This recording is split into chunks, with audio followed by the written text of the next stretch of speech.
क्या axis bank का share bye करना चाहिए या नहीं करना चाहिए।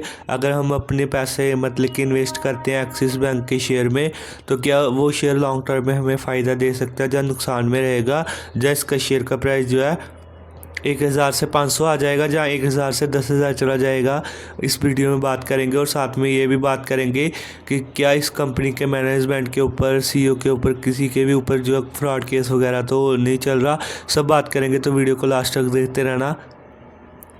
और अगर आप हमारे चैनल पर नए हैं तो चैनल को सब्सक्राइब कर लेना, साथ में बेल आइकन को भी प्रेस कर लेना, क्योंकि इसी तरह की और हेल्पफुल वीडियो जो है मैं आपके लिए आगे लेके आता रहूँगा। तो दोस्तों, अगर आपने जो है अभी तक डीमैट अकाउंट ओपन नहीं किया तो मैं आपको बता दूं, अगर आप स्टॉक मार्केट में जो है इन्वेस्टमेंट या ट्रेडिंग करना चाहते हैं तो आपके पास जो है डीमैट अकाउंट होना ही चाहिए। अगर नहीं है तो डिस्क्रिप्शन बॉक्स में जाओ, वहाँ से जो आपको डीमैट अकाउंट का लिंक मिल जाएगा। इंडिया का नंबर 1 स्टॉक ब्रोकर है, जो कि मैं भी यूज़ कर रहा हूँ, जीरोधा।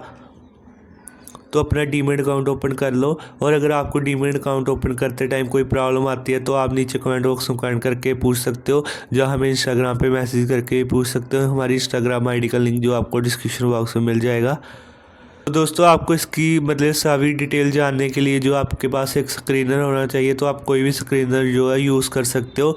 तो मैं जो है टिकर टेप यूज़ कर रहा हूँ। तो अगर आपको टिकर टेप यूज़ करना है, आपके पास मोबाइल है, तो आप टिकर टेप की एप्लीकेशन भी डाउनलोड कर सकते हो, या फिर वेबसाइट पे भी जाके जो है टिकर टेप सर्च करोगे तो यहाँ पे आपको tickertape.in आना है। तो यहाँ पे इस तरह से आपको वेबसाइट शो होने लगेगी। तो पहले मैं आपको बता देता हूँ कि ये होम पे कैसे दिखेगी आपको, और एक्सिस बैंक कैसे लाना है आपको यहाँ पे। तो जैसे कि आप देख सकते हो कि यहाँ पे टिकर टेप आ रहा है और यहाँ पे होम आ रहा है। इस तरह से ऊपर जो है हेडलाइन चल रही है, जो कि पिछले कल जो है जो भी स्टॉक्स में हुआ वो सब कुछ बता रहा है। जैसे आईटीसी 2.49% बढ़ा था, इस तरह से आप देख सकते हो। तो आपको जो है सर्च करना है, तो सर्च पे जाना, और सर्च पे जाने के बाद यहाँ पे एक्सिस बैंक लिख लेना है। और दोस्तों, अगर आप टिकर टेप पर एक फुल डिटेल में वीडियो चाहते हैं तो मैं आपको बता दूं, इस पर मैंने ऑलरेडी एक वीडियो बनाई हुई है, जिसका लिंक आपको डिस्क्रिप्शन बॉक्स में और आई बटन में मिल जाएगा। तो आप ये वीडियो देखने के बाद टिकर टेप की वीडियो देख ले, उसमें आपके सारे डाउट जो है क्लियर हो जाएंगे और आपको पता चल जाएगा कौन सा ऑप्शन जो है किस काम आता है, और क्या और क्यों टिकर टेप एप्लीकेशन को यूज़ करना सही रहेगा आपके लिए, अगर आप एक इन्वेस्टर हैं या फिर ट्रेडर हैं। तो जैसे कि आप देख सकते हो कि हम जो एक्सिस बैंक के शेयर पे आ चुके हैं, और यहाँ पे इसका प्राइस चल रहा है 1087 रुपीज़। तो हमें सबसे पहले तो प्राइस को जो है बिल्कुल भी नहीं देखना है कि क्या हो रहा है क्या नहीं, हमें देखने इसके फाइनेंशियल कि इसकी सेल और इनकम जो है बढ़ रही कि नहीं बढ़ रही। तो उसके लिए आपको करना क्या है, आपको यहाँ पे 3rd नंबर पे दिखाई दे रहा है फाइनेंशियल्स, तो आपको इस पर क्लिक करना है। आपको सिंपल इस पर क्लिक करना है, और जैसे आप इस पर क्लिक करोगे तो आपके सामने यहाँ पे इस तरह से आ जाएगा कंसोलिडेटेड फाइनेंशियल स्टेटमेंट। तो आपको चले आना है इनकम पे, और इनकम पे जाने के बाद यहाँ पे आपको नीचे आना है। और जैसे आप नीचे आओगे तो यहाँ पे आप देख सकते हो फाइनेंशियल ईयर आ रहा है, टोटल रेवेन्यू, विटा, पीबीआईटी। तो आपको यहाँ पे और कुछ नहीं देखना, बाकी चीज़ें भी ज़रूरी होती है, लेकिन अगर आप इतनी सी जो मैं आपको बताने वाला इतना सा काम कर लोगे तो आप 80 से 90% जो है आप सीख जाओगे। बाकी मैं कोई रिकमेंडेशन नहीं दे रहा कि आप इस स्टॉक को बाय करो या ना करो, आप अपनी हिसाब से जो है एनालिसिस करके जो है स्टॉक को बाय कर सकते हो। तो फिलहाल हमें देखना है कि इसकी सेल्स बढ़ रही है कि नहीं बढ़ रही। जैसे टोटल रिवेन्यू था 2015 में 44,000, तो मैं आपको बता दूँ ये जो 44,000 आ रहा है, 51,000, 57,000, तो ये जो है करोड़्स में होता है। मैं आपको बता दूँ थाउजेंड्स में बिल्कुल भी मत समझना। ये सभी फिर अगर 500 होगा, 1000 होगा, 100 होगा, तो वो सभी जो है करोड़्स में होंगे, ना कि थाउजेंड्स में होंगे।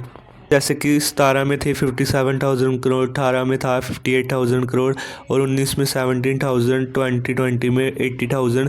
इस तरह से आप देखते जा रहे हो कि बढ़ रहा है। तो जैसे 2022 में था 86,000, और उसके बाद 1,06,000 करोड़, उसके बाद अभी तक जो है 1,30,000 करोड़ जो है हो चुका है। ये जो है सेल्स तो बढ़ रही है, ये हमारे लिए मतलब कि अच्छे सिग्नल है कि सेल्स बढ़ रही है। अब देखते हैं कि इनकम बढ़ रही है कि नहीं बढ़ रही है। अगर सेल्स बढ़ रही है और इनकम नहीं बढ़ रही तो ये शेयर में कुछ गड़बड़ है, हो सकती है, जो कि हम आने वाली जो भी वीडियो बात करने वाले हैं इसमें, तो वो सभी आपको पता चल जाएगा कि क्यों नहीं बढ़ रही सेल या इनकम क्यों नहीं बढ़ रही थी। ऐसे हम देख लेते हैं नेट इनकम, मतलब कि 19 से देख लेते हैं, ज़्यादा पीछे क्या करना। तो जैसे कि 2019 में थी 5,000 करोड़, उसके बाद 1,800 करोड़ हो गई, मतलब कम हो गई सीधी सीधी। उसके बाद 21 में जो है 20 में तो कोरोना था इसलिए जो है कम हुई, और 21 में एकदम से 7,000 करोड़ हो गई। उसके बाद 22 में जो है 14,000 करोड़ हो गई। उसके बाद 23 में फिर से कम हो गई, 10,000 करोड़ हो गई। तो इनकम जो है 50-50 है, मतलब कि ऊपर नीचे होती जा रही है, कभी बढ़ रही है कभी कम हो रही है, लेकिन उतनी नहीं बढ़ रही। तो ये हमारे लिए 50-50% चांस है। तो ये तो हो गया मतलब कि रिवेन्यू और इनकम, मतलब सेल और इनकम। तो इन सेल तो ठीक थी, अच्छी खासी बढ़ रही थी, लेकिन इनकम जो है ज़्यादा नहीं बढ़ रही थी, एकदम से ऊपर हो रही थी फिर कम हो जा रही थी। तो ये थोड़े से साइन जो है ख़राब है। उसके बाद आपको करना क्या, आपको देखना है बैलेंस शीट। तो बैलेंस शीट पे आना और आपको बैलेंस शीट पे देखना क्या है, यहाँ पे आपको बहुत सारे ऑप्शन दिखेंगे। तो आपको देखना है एसेट्स और लायबिलिटीज़, मतलब टोटल एसेट्स और लायबिलिटीज़। एक बात मैं आपको बता दूँ, एसेट्स जितने ज़्यादा होंगे और लायबिलिटीज़ जितनी कम होगी उतना ही आपके लिए जो फ़ायदेमंद होगा, मतलब कि आप लॉन्ग टर्म में आपके लिए जो फ़ायदेमंद होगा अगर इन्वेस्टमेंट करने जा रहे हो या ऑलरेडी कर चुके हो। तो जैसे कि हम टोटल एसेट्स पे जाते हैं, 2019 से देख लेते हैं। 2019 में थी 8,14,000 और 20 में थी 9,27,000 करोड़। फिर 10 लाख करोड़ हो गई। फिर 22 में जो है 11 लाख करोड़। फिर 23 में जो है 13 लाख करोड़। और लायबिलिटीज़ देख लेते हैं, 7 लाख करोड़ थी लगभग। उसके बाद 8,40,000 करोड़, मतलब कि एसेट्स 9 लाख थे। ठीक है, इतने मतलब एसेट्स ज़्यादा ही हैं, 1 लाख करोड़ ज़्यादा ही हैं। उसके बाद 10 लाख करोड़ एसेट्स थे और लायबिलिटीज़ 9 लाख करोड़। फिर 11 लाख, 10 लाख, 13 लाख और 12 लाख, मतलब कि ठीक है, एसेट्स भी ठीक ज़्यादा ही हैं और लायबिलिटीज़ कम है।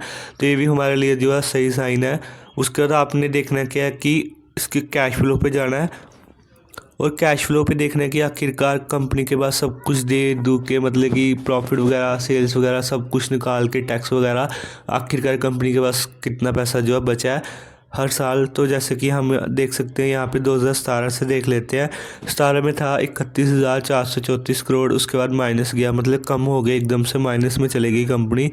39,000 करोड़, लगभग 40,000 ही मान के चलो। उसके बाद 36,000 करोड़, 36,000 करोड़, मतलब बड़े हैं। उसके बाद फिर 29,000 करोड़, कम हो गई। फिर 11,000 करोड़ हो गया, फिर कम हो गया। उसका 26,000 करोड़ फिर से बढ़ गए 22 में। और 23 में जो है 20,000 करोड़। तो जैसे कि हमने बात की थी इनकम में कि नेट इनकम भी जो है 50-50 थी, वैसे ही यहाँ पे भी जो है हमें 50-50 चांस ही लग रहे हैं, क्योंकि यहाँ पे कभी इनकम बढ़ रही है और कभी कम हो रही है, लेकिन ज़्यादा टाइम जो है कम ही हुई है और माइनस में भी गई है। तो ये हमारे लिए थोड़े से अच्छे साइन जो है बिल्कुल भी नहीं है।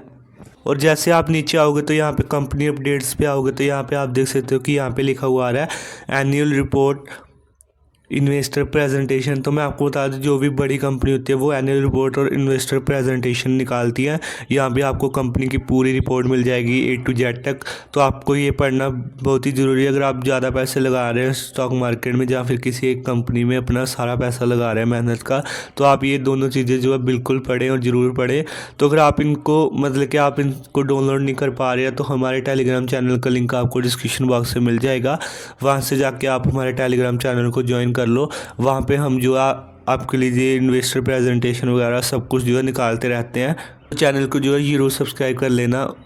तो ये सब तो हो गया। उसके बाद आपने करना क्या है, आपको जाना होल्डिंग पे, और होल्डिंग पे जाना और होल्डिंग पे देखना है कि कंपनी के प्रमोटर होल्डिंग कितनी है, और FIIs DIs की कितनी है, और रिटेलर की कितनी, और प्लेज वगैरह तो नहीं हुई है। तो यहाँ पे जैसे आप देख सकते हो कि यहाँ पे टोटल प्रमोटर होल्डिंग जो है सबसे कम है।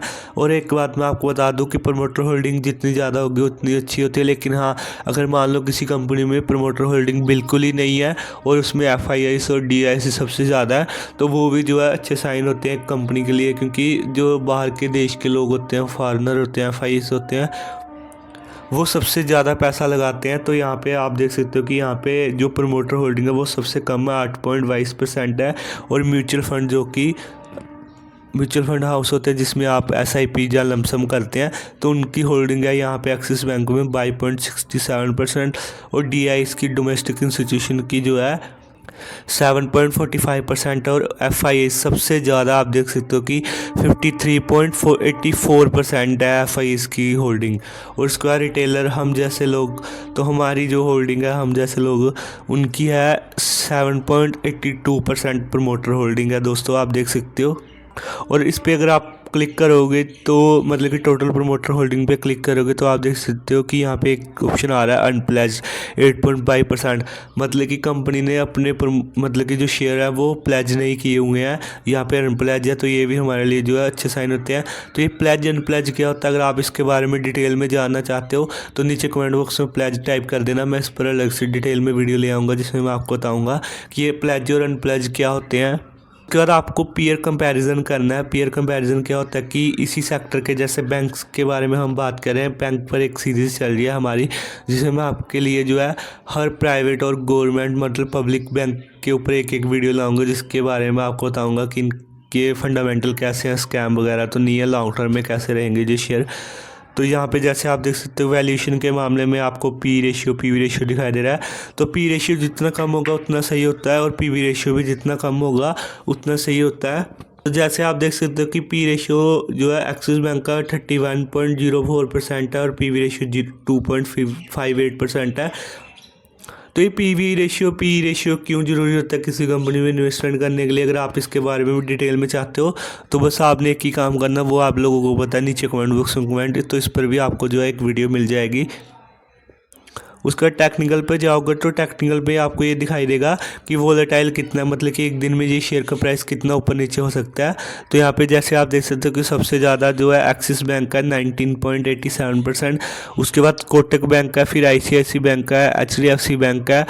तो दोस्तों मैंने HDFC बैंक और ICICI बैंक पर एक वीडियो बना चुका हूँ ऑलरेडी, अलग अलग वीडियो, जिसके ऊपर मैंने बताया कि क्या उनके शेयर बाय करने चाहिए, फ्रॉड केस है या नहीं है। तो अगर आप इन दोनों में से किसी बैंक में इन्वेस्टमेंट करना चाहते हैं तो इन वीडियो का लिंक आपको डिस्क्रिप्शन बॉक्स में मिल जाएगा। तो आप ये वीडियो भी जो है ज़रूर देखें। उसके बाद आप इवेंट्स पे आओगे तो इवेंट्स पे आप देख सकते हो कि यहाँ पे इवेंट्स पे आपको शो करेगा कि कोई इवेंट्स वगैरह तो नहीं आ रहा, मतलब कि डिविडेंड वगैरह तो नहीं देने वाली कंपनी, कॉर्पोरेट एक्शन या अनाउंसमेंट, कोई लीगल ऑर्डर्स। तो यहाँ पे आप इवेंट्स पे आके जो है सब कुछ देख सकते हो। तो ये सब देखने के बाद आपने करना क्या, यहाँ पे ओवरव्यू पे आना और एक चीज़ देखनी है कि पिछले 5-10 साल में जो है इस कंपनी का शेयर का प्राइस बढ़ा कि नहीं बढ़ा। अगर बढ़ रहा है तो मतलब कि अच्छे साइन, अगर नहीं बढ़ रहा मतलब कि वहीं पे आके रुक जाता है, एकदम ऊपर जाता है, नीचे आता है और फिर से वही आ जाता है, तो ये जो है साइन अच्छे नहीं है। तो इस कंपनी में जो है इन्वेस्टमेंट करने की जो है ज़रूरत नहीं होती है। तो जैसे हम देख लेते हैं एक्सिस बैंक में एक साल में क्या हुआ। तो जैसे एक साल में ये 844 था, मतलब 44 था, हाई इसने मारा 1100 का। उसके बाद 5 साल में देख लेते हैं कि 5 साल में क्या हुआ। तो जैसे कि आप देख सकते हैं 5 साल पहले जो है इसके शेयर का प्राइस 286 था, मतलब 290 मान के चलो। तो अभी आप देख सकते हो कि 5 साल में जो कितना बड़ा है, मतलब कि हम देख लेते हैं कि 2019 से जो है ये 1100 तक गया है। तो ये इतना नीचे क्यों गया, तो आपको दोस्तों पता ही होगा कि कोरोना के टाइम में स्टॉक मार्केट क्रैश हुई थी, सब बिजनेस बंद हुए थे, तो उस वजह से जो है यहाँ पे शेयर का प्राइस भी डाउन हुआ था। लेकिन जो कंपनी ऐसे स्ट्रांग थी उन्होंने तो कम बैक कर लिया, जैसे एक्सिस बैंक है और भी बहुत सारी कंपनी थी। लेकिन जो कमज़ोर कंपनी थी, फंडामेंटली स्ट्रांग नहीं थी, वो पूरी तरह से ख़त्म हो चुकी थी। तो इस तरह से दोस्तों आप देख सकते हो कि इसकी शेयर का प्राइस भी जो है बढ़ा है। तो आज की वीडियो में बस इतना ही, मिलते हैं नेक्स्ट वीडियो में, तब तक के लिए बाय बाय। और नेक्स्ट वीडियो आपको कौन से टॉपिक पर चाहिए वो भी कमेंट कर देना, मैं उसी टॉपिक पर जो आपके लिए वीडियो ले आऊँगा।